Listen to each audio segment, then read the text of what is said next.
j'entends parler d'organiser les élections présidentielles en 2026. Mais pour qui et pour quoi faire? Comment un criminel qui viole la loi par ses crimes peut-il se trouver en position d'organiser des élections sans se poser la question de la vraie place d'un criminel dans une république? Avec ou sans élection, se privera-t-il de voler, de tuer? Non, il ne peut arrêter ses crimes que s'il est arrêté. Congolaises et Congolais, mes chers compatriotes, mesdames et messieurs, c'est la première fois que je m'adresse à vous à l'occasion de ce jour anniversaire que l'on qualifie indépendance concédée par le colonisateur qui, en son temps, par la bouche du président français, disait déjà « Nous partons pour mieux rester ». Cette périphrase heurte la considération qu'avaient les pères de la dite indépendance pour laquelle le président Fulbert Yulu s'offrit à dire et sans détour, je cite, « Nous atteignons aujourd'hui notre majorité. Nous sommes comme le jeune homme qui est devenu adulte. Il acquiert la liberté de se diriger seul comme il l'entend, comme il le désire. Il reçoit de ses parents une dot pour l'aider à démarrer dans la vie et dont il dépendra de lui qu'il l'utilise sagement, la fructifie ou la dissipe. Si ce legs est le Congo, il y a lieu de se demander de l'usage qu'il en a été fait par nos successeurs. Rien, Monsieur le Président, sinon la ruine. Ce qui nous oblige à ne rien fêter. Monsieur le Président Fulbert Yulu, peuple congolais. Ruine, peuple congolais, car ceux qui nous ont dit être partis pour mieux rester sont bien partis avec leur État, mais sont restés pour et par le pouvoir, rendant ainsi impossible la construction de notre État. C'est à travers le pouvoir amputé de l'État que s'est organisée la ruine de notre pays. Ce qui ne peut justifier la célébration de la fête d'indépendance. Les États de l'AES nous offrent aujourd'hui une autre éthique de l'État souverain. Ruine, Monsieur le Président, par l'irruption brutale à la tête de notre pays du sieur Sassou Nguesso et une racaille de criminels. Le sieur Sassou Nguesso confond la société des hommes avec la forêt où règne le léopard derrière le petit hameau. Il prend plaisir, en outre, à se définir comme une arête de poisson qui s'accroche à la gorge. Ruine avec un pogrom de suite de l'assassinat du président Marien Ngouabi. C'est l'occasion, une fois de plus, pour nous, de nous incliner sur les mémoires des innocents. Le cardinal Émile Biayenda, le président Alphonse Massamba Deba, Antsu, Mboro, Kikaditi, Kimbwalankaya, Ndudinganga, Kuba, Samba Diakumbi, Mizele, Konza. Alors, peuple congolais, que faites-il? Les massacres et viols des populations sans défense, le viol des constitutions, les atrocités des disparus du Beach, les victimes des explosions de Mpila, le vol et le pillage de 14 000 milliards de francs CFA des générations futures, la pérennité du pouvoir criminel.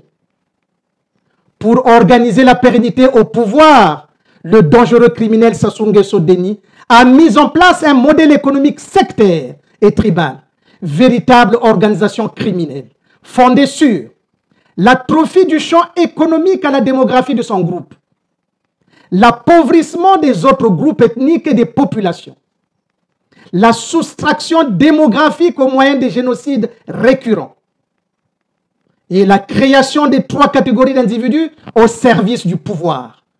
l'individu de la conservation du pouvoir, l'individu à la conservation du pouvoir, l'individu à la protection du pouvoir. Pourquoi et comment ceci a pu être possible? En effet, le crime principal et rituel du président Mariam Gouabi est l'acte qui marque le début de l'organisation criminelle, c'est-à-dire l'État profond. Cet acte scelle la division du pays entre les communautés au profit d'un seul individu, le criminel Sassou Nguesso Déni.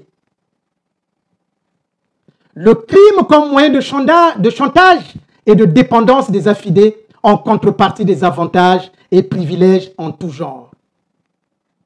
Puisque nous ne célébrons rien, peuple congolais, nous nous obligeons plutôt à un devoir de mémoire concernant le lâche assassinat du président de la République Mariam Gouabi en plein exercice de son mandat en 1977, crime en 1977 contre les institutions issues de la Constitution de 1973.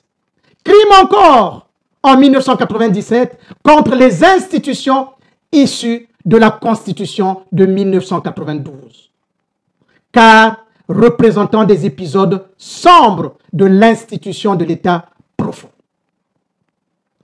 Peuple congolais, cette épopée criminelle est portée par un seul individu, le sieur Sassou Nguesso Déni. Doit-on laisser faire cela? Non, je dis non. Comment la justice et le deuil sont-ils possibles si le premier ministre de l'époque, chef du gouvernement, président du Conseil d'État, M. Louis-Sylvain Ngoma, ne vient pas répondre solidairement des crimes commis sous sa responsabilité par son ministre de la Défense et de la Sécurité, le sieur Sassou Nguesso Déni. Pourquoi le PCT se complaît-il à avoir à sa tête l'un des pires criminels sans jamais le dénoncer et le mettre à la disposition de la justice? Ce parti nazi qui est entré par Auschwitz sortira par Nuremberg. J'entends parler d'organiser les élections présidentielles en 2026. Mais pour qui et pour quoi faire? Comment un criminel qui viole la loi par ses crimes peut-il se trouver en position d'organiser des élections sans se poser la question de la vraie place d'un criminel dans une république?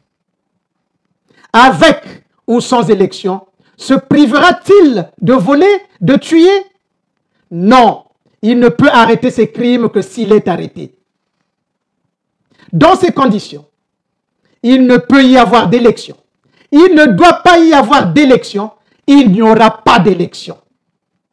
Il faut que le droit parle, c'est la révolution par le droit. Alors, peuple congolais, ma priorité, notre priorité, en vous ralliant à moi, est de mettre aux arrêts ce dangereux criminel. Dangereux criminel qui se refuge dans le pouvoir, votre pouvoir. On ne négocie pas, on ne dialogue pas avec un criminel. Le crime ne dialogue qu'avec la loi. Aussi, dans la même veine, j'ai une vision pour le Congo. Le Congo nouveau que je m'emploie à bâtir avec vous ne sera pas un cimetière des crimes impunis. Il sera un Congo fondé sur la vérité au service de la liberté et de la justice, sur le culte d'un État juste et de l'homme éthique, à l'opposé du Congo actuel fondé sur le mensonge au service du crime impuni et du tribalisme qui méprise l'ordre moral et l'objectivité des lois. C'est un Congo qui sera dirigé par des personnes aux pensées hautement élevées et non par des personnes aux instincts bassement grégaires. Désormais, toutes nos énergies doivent converger vers un seul but: l'arrestation du criminel Sassou Nguesso Déni qui a abîmé notre pays. La nation s'élève par la bénédiction des hommes droits. Vive la République, vive le Congo, je vous remercie.